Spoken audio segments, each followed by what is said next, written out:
Olá, vamos ao capítulo 17. Vou dividir.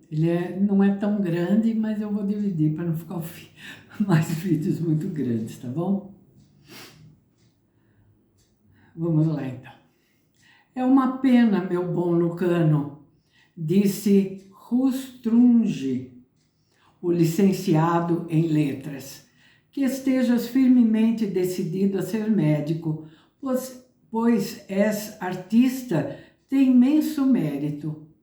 Rustrunge, curador do Museu de Arte na Universidade de Alexandria, era homem erudito, vindo da Índia. Seus gostos eram universais, delicados e perceptíveis. Homem pequeno, gracioso, sinuoso, curiosamente aparentando deformidade. Tinha rosto moreno e olhos de estranha palidez, bem como sorriso sutil. Para Rustrunge, um homem que não produzisse arte ou não estivesse envolvido com a arte era um homem incompleto. Como a maior parte dos hindus, a arte para ele não se separava da religião. Ensinara também o sânscrito a Lucano. Como Brahmane, pertenço à casta exclusiva dos sacerdotes, e nosso voto é preservar a nossa velha língua. Olhou para Lucano com dignidade por um momento, depois apanhou 2 pequenos retângulos de madeira, no qual Lucano pintara retratos. Franziu delicadamente as sobrancelhas. Lucano recebera um pedido do professor para permanecer ali quando os outros alunos se fossem. Mestre, disse o jovem, eu sou um médico desde que nasci. Não posso conceber para mim nada a não ser a medicina. Rustrunge fez um sinal afirmativo com a cabeça e suspirou. O que foi ordenado durante o karma deve ser realizado. É provável que isso seja um outro aspecto do teu karma, a transmissão de tua alma, precisando completar as necessidades de teu espírito. Gosto, muitas vezes, de fazer trabalho especulativo sobre os pecados que cometeste contra teu próximo durante um karma prévio e que agora deves expiar, salvando-o da dor e da morte. Lucano sorriu involuntariamente, rompendo a rigidez habitual e mostrando a juventude de suas feições. Em seguida, ficou novamente sombrio. Jamais discutia com Rustrunge sobre religião ou entabulava conversa com ele a esse respeito. Reservava isso para José Ben Gamliel, que ensinava religião. Era compassivo, ao contrário do hindu, que não tinha compaixão verdadeira, pois acreditava que a sorte terrena do homem era determinada antes de infinitos renascimentos e deveria ser recebida sem protestos. Ainda assim, Rustrunge jamais mataria a mais detestável mosca ou inseto, receoso de interferir com seu próprio determinado karma. Homem, mosquito ou rato, eram todos a mesma coisa para o hindu, movendo-se lentamente através de penosos renascimentos, para chegarem a ser e depois irem ao nirvana, não recebendo nem pedindo no caminho a piedade humana, pois eram o que eles próprios haviam formado, sem auxílio nem condenação dos deuses, através de éons de tempo, através de éons de existência. Éons é idade, ciclo e tal, né? Ai, perdi a linha aqui. Cadê?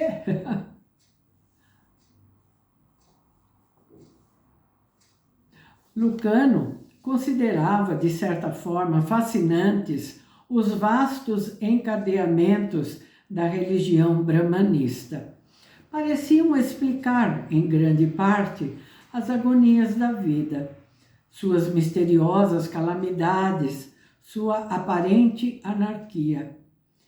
Que tal se os miseráveis doentes das prisões e das enfermarias, sofrendo torturas aparentemente imerecidas, estivessem apenas expiando antigos crimes e desajustamentos espirituais?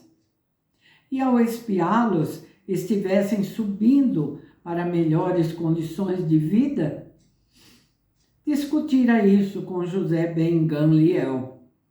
Então o judeu dissera: não, temos a considerar a ilimitada harmonia da natureza, que é um reflexo de Deus, suas leis precisas, jamais desviadas, sua exatidão.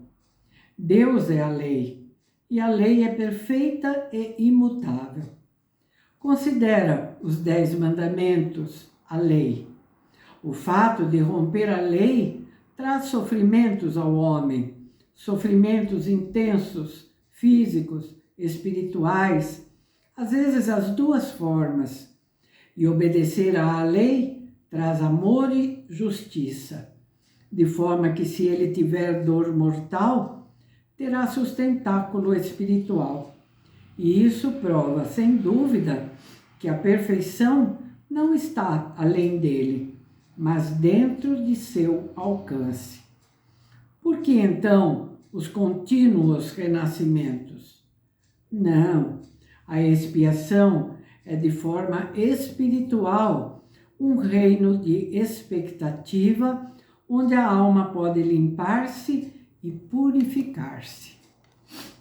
Lucano não acreditava em José ben Gamliel, como não acreditava em Rostronge, pelo simples fato de que, embora não pudesse rejeitar a existência de Deus, não acreditava na imortalidade do homem.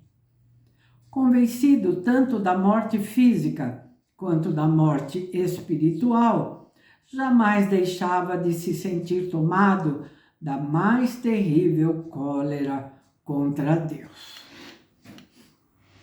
Rostronge dizia agora: esses retratos são rostos de homens que pintastes nas enfermarias ou nas prisões, faces moribundas. Que colorido extraordinariamente apaixonado, quase vívido demais, quase amedrontador demais em sua crueza. Alguns diriam que tal colorido não é a verdadeira realidade, mas expressam apenas a emoção que vem da tua própria alma. Há qualquer coisa de deformado nessas feições também, que não vem do que realmente existe, mas também da tua emoção pessoal. Esta agonia, esta angústia imensa, esta fantasmagoria atormentada, estas linhas torcidas que se destacam de tal maneira que sentimos poder tocá-las e encontrá-las em relevo como uma excrescência. O suor nas frontes e nas faces parece vividamente úmido e espera-se ver rolar as gotas. Os olhos dilatados de sofrimento têm sangue latejante, e não me surpreenderia vê-los voltarem-se para mim em desespero e súplica, implorando consolo. Os outros professores estão horrorizados com as tuas pinturas, mas eu não. Ah, Lucano, Tu pertences à Índia e sinto que em vários de teus karmas tu ali viveste, pois só os hindus pintam assim, e são uma afronta para os moderados gregos que preferem a beleza olímpica e a harmonia à realidade. Preferem esculpir estátuas de seus deuses e colori-las para além das cores naturais dos homens. Ainda assim, Zeuxis pintou um cacho de uvas tão realista, dizem, que vários pássaros entraram como flechas na sala da exposição para debicá-las. Olhou pensativamente para Lucano e prosseguiu. Tens certeza de que não te inclinas mais para a arte do que para a medicina? Tenho, professor. Sou médico. Lucano foi para a enfermaria, embora tendo já passado 2 horas ali, naquela manhã, muito cedo, não tivesse de voltar naquele dia. Ali havia também um médico hindu, mas era budista e se esforçava para aliviar a tortura, de forma que a alma pudesse ficar em contemplação pacífica. Havia também um médico judeu, que tinha as mãos mais delicadas e a mais profunda piedade por todos os que sofriam. Havia ainda um grego e um egípcio, e mesmo um romano, interessado em epidemiologia, que era a sua especialidade. Lucano, de há muito, observara que, em Alexandria, os professores não tinham arrogância a propósito de suas raças individuais, suas famílias ou ambientes.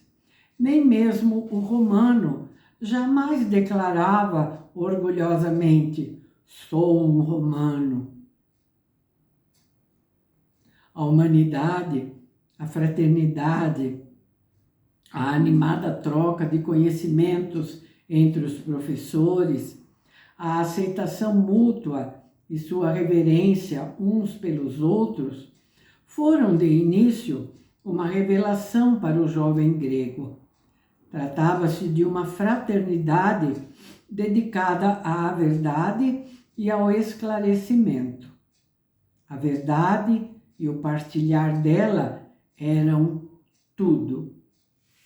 Viram Lucano entrar e o receberam com sorrisos afetuosos, sabendo que para ele a medicina era arte divina, acima de todas as artes, e conhecendo-lhe a dedicação. Mas só o judeu podia entender sua obstinada preocupação pessoal com a dor e a morte. Para os outros, ele parecia um estudioso como eles próprios, academicamente interessado nos aspectos da doença e impelido por desejo de pesquisa, por amor apenas à própria pesquisa. Para eles, a morte era somente um dos seus malogros, o malogro derradeiro, e excitavam-se com aquilo desinteressadamente, discutindo-a sem cessar.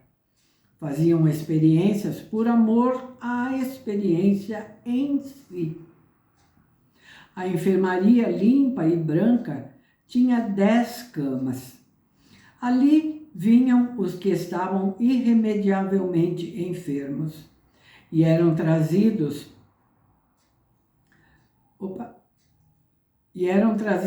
das prisões e dos bairros miseráveis de Alexandria.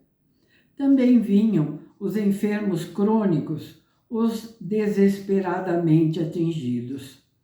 Como todos aqueles doentes eram escravos ou destituídos de tudo, as experiências feitas com eles às vezes impiedosas, muito frequentemente não tinham de forma alguma relação imediata com a sua moléstia. Isso Lucano considerava odioso e intolerável. E nisso também ainda era apenas o professor judeu que o compreendia. Os outros riam bondosamente de Lucano. Não é justificável que um homem morra para que multidões de outros se possam salvar? Perguntavam-lhe. E ele respondia, enquanto o professor judeu ouvia em silêncio. Não, um homem é tão importante quanto a massa, e talvez ainda mais. Essa atitude estranha não diminuía a afeição e o respeito que lhe votavam os médicos. Mas quando Lucano se levantava a propósito de uma doença mortal e trabalhava e suava para aliviar as dores e salvar o paciente, todos, menos o judeu, ficavam perplexos. A verdade, o conhecimento, eis o objetivo da medicina. A morte era o fadário de todos os homens, a dor também.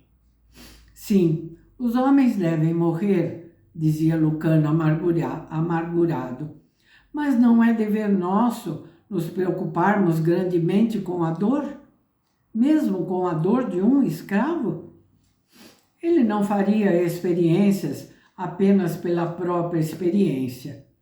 Tratava a enfermidade, pois para ele, tanto quanto para Keptá, a enfermidade era o homem. Para além da enfermaria, ficava o necrotério, onde corpos de escravos e de abandonados que morriam na enfermaria ou nas prisões eram dissecados. As leis do Egito, ao contrário das leis da Grécia e de Roma, permitiam tais dissecações, pois os escravos e os pobres eram vistos como desprovidos de alma. E o Egito não era particularmente obcecado pela carne, a não ser que se tratasse de carne régia ou aristocrática. O médico hindu e seus assistentes tinham ensinado Lucano a arte da vacinação contra a varíola. Ele permitia que o vacinassem muitas e muitas vezes e vacinava os pacientes. Tu és excessivamente zeloso, diziam-lhe os professores em afetuosa zombaria. Experiências só em ti. Ele não é excessivamente zeloso, dizia o professor judeu. Só deseja ajudar o paciente que se pode recuperar da doença atual e evitar a varíola para o futuro. Mas ele jamais operaria o olho das nossas vítimas, por exemplo, se esse olho não estivesse doente.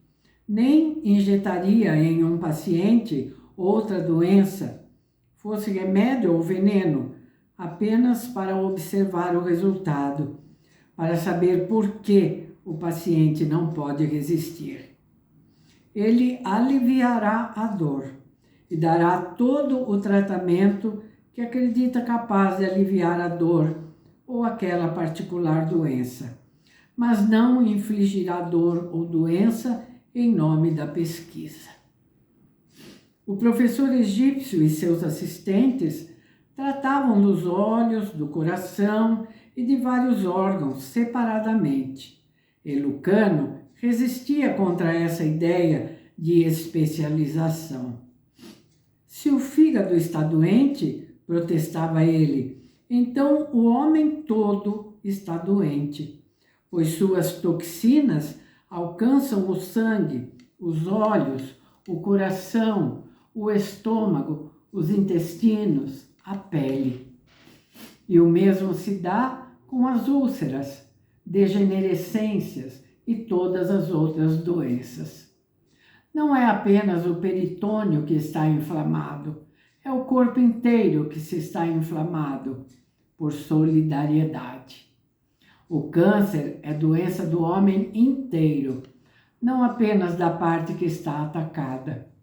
Se um homem tem artrite, não deve tê-la apenas no ombro, no joelho, no tornozelo, nos artelhos ou nas mãos. Tem-na universalmente. Os médicos egípcios divertiam-se, exceto o judeu, que concordava. E o judeu falou particularmente com Lucano. A doença não é apenas o homem inteiro, mas também a sua alma. Um espírito doente cria um corpo doente, ou um corpo doente cria uma alma doente. Não só a carne e sua doença devem ser tratadas, mas também a mente. É muito possível, embora não esteja provado, que todas as doenças, mesmo as epidêmicas, originem-se em alguma câmara secreta da alma. Os pacientes não eram, para Lucano, escravos, destituídos ou criminosos. Eram homens que deviam ser auxiliados para combater a inexorável ira de Deus contra eles mesmos. Seus sofrimentos atormentavam-no pessoalmente. Tratando um homem com uma doença cardíaca, sentia arrepios doloridos em seu próprio coração. A artrite que retorcia e aleijava as juntas de um sofredor, muito frequentemente pungia em suas próprias juntas. Sentia realmente o câncer devorar sua própria carne sadia quando tratava de um canceroso. Um tumor no cérebro de um escravo dava-lhe latejantes dores de cabeça. Era como se a doença lhe mandasse filamentos vindos do paciente, e esses filamentos o emaranhavam em seus sintomas e agonias. O professor egípcio e seus assistentes usavam com frequência a magia no tratamento de seus pacientes da enfermaria. Aquilo provocava a hilariedade amistosa entre os eruditos professores gregos e romanos, que havia muito perderam suas crenças nacionais no valor dos amuletos e encantamentos ou ritos.